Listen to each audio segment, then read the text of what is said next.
The garden was something that I had always thought about.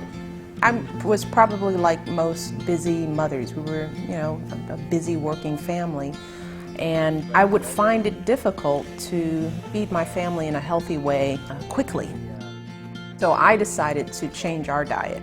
And this happened throughout the course of the campaign, and it was really simple things. Adding more fruits and vegetables, trying to sit down as a family and prepare a meal a couple of times a week, eating out a little bit less, eliminating processed and sugary foods as much as possible. And I saw some really immediate results with just those minor changes. And I thought, well, if I could help other families kind of learn these small changes in my role as First Lady, that would be a good thing. Today we are amending our soil, and we've gotten our soil tested. It's actually in really good shape. But so what we're going to do is add a few amendments to increase the fertility of the soil, to sort of provide a lot of stability for the soil, and bring it into balance. It's basically setting the foundation that we'll build on for years to come. Right now. We're doing our first till. We're churning over the soil, we're going down 6 to 8 inches deep, and then we're going to spread some amendments.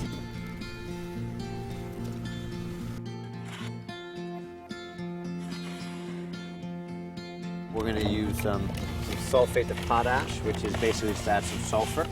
We have a crab meal, which is going to add our calcium and nitrogen, which is absolutely critical. And our crabs are sourced from the Chesapeake, so we're keeping it in the region. Guess what that means. No work, no spuds. No work, no turnip, no tank, no flying fortress, no victory. Bear that in mind, all you victory gardeners, and work for victory. This is the first vegetable garden since Eleanor Roosevelt's Victory Garden in World War II. When we look back at the records, was actually had a really tough time getting it established, and in the end it was a plot, probably about the size of one bed that we have here, that one of the daughters of somebody who worked here tended to. So as a sort of really productive, feeding a lot of people garden, this is the first one in well over 100 years. The seeds that we're using from Monticello that Thomas Jefferson had passed down were given to us by Peter Hatch, who's the head gardener at Monticello. Thomas Jefferson has more than any one man changed the way we eat in this country and the way we grow food. When his ambassadors would go out all over the world, he would ask them to bring back seeds. And he's the first person to start seasonal growing. That is something that people are really sort of coming back to now and thinking about ways to, use a diversity of crops and keep growing throughout the year. People were uniformly excited about trying to make this happen.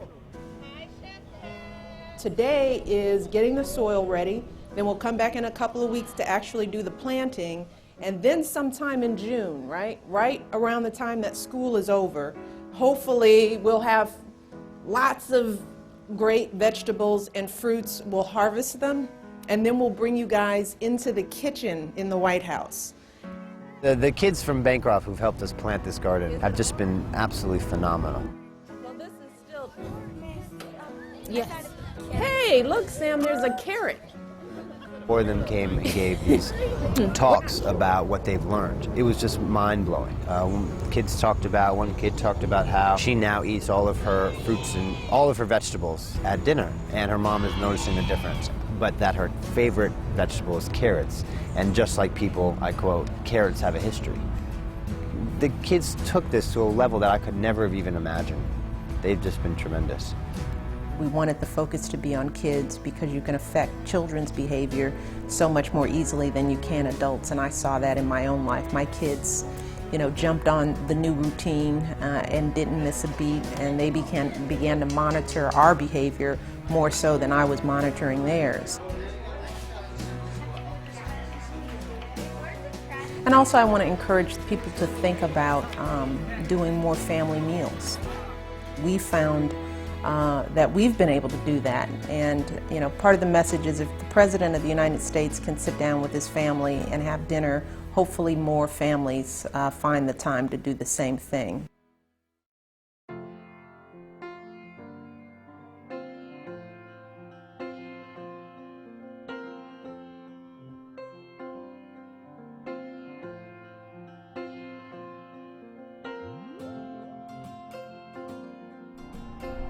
Here.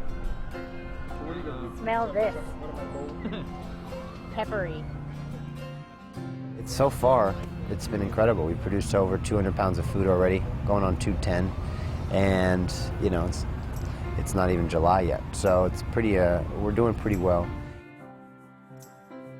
Our first major dinner was a small dinner of like 20 of the sort of nation's top economic advisors and thinkers, and we did the whole first salad was completely out of the garden. I mean, we actually have a lot, so Okay. if we need a little more. I don't think about this with my kids in terms of what I want them to be today. I'm thinking about who I want them to be when they go to college and when they raise their own kids. How will they make choices about what they eat when they're away from me? What will be the messages that are in their head as they think about, you know, whether they're going to drink the soda or whether they're going to have a glass of water? How will they engage their own children in these messages early on so that these become habits that are just a part of life and not something that you have to change in midstream?